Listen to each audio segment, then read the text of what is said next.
ഇതുണ്ടല്ലോ മക്കളെ, ഇതെനിക്ക് ഫേസ്ബുക്കിൽ നിന്ന് കിട്ടിയൊരു പിക്കാണ്. ഇത് എഴുതിയവന് കുറച്ച് കൂടിപ്പോയി. കാരണം എന്ന് വെച്ചാൽ ഈ ജീവിച്ചിരിക്കെ മനുഷ്യന്മാരെ കൊല്ലുന്നൊരവസ്ഥയത്.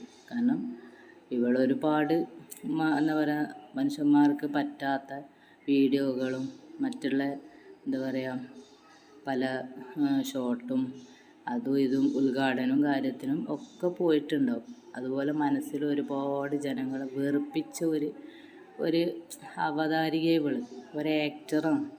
പക്ഷേങ്കിൽ ഇത്രക്ക് വേണ്ടായിരുന്നു.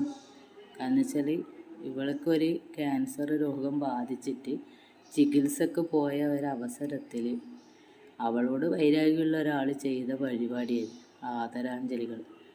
ഇതൊരു മനുഷ്യൻ മരിക്കാണ്ട് മരിച്ചെന്ന് പറയുന്നത്. കാരണം വെച്ചാൽ ഏതൊരു ശത്രുവും മിത്രമാകുന്ന ഒരവസരമുണ്ട്. ആ അവസരത്തെ നമ്മൾ എന്തായാലും ഒന്ന് ബഹുമാനിക്കണം. കാരണം വെച്ചാൽ രോഗം ഇന്ന് ഇവർക്ക് മാത്രമൊന്നുമല്ല, രോഗം ആർക്കും വരാം.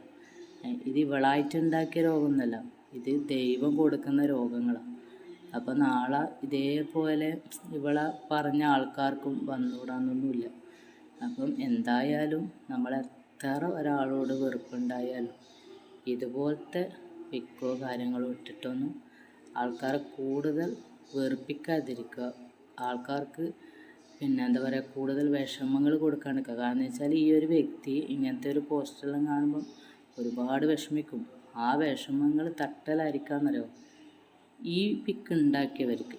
എന്തിനാ വെറുതെയെങ്കിലും എന്താ പറയുക നമുക്കൊരു സാഹചര്യം, അതായത് നമുക്കൊരു വിഷമഘട്ടത്തിലൊരു സാഹചര്യം എത്തിക്കേണ്ട ഓരോ വഴിയാണിത്. അതുകൊണ്ട് ഏതൊരാളും ആരോടും എന്ത് വ്യക്തി വൈരാഗ്യം ഉണ്ടായാലും ഇങ്ങനത്തെ പിക്കൊന്നും ഒരിക്കലും ആരും ചെയ്യാതിരിക്കുക. അത്രയേ പറയാനുള്ളൂ.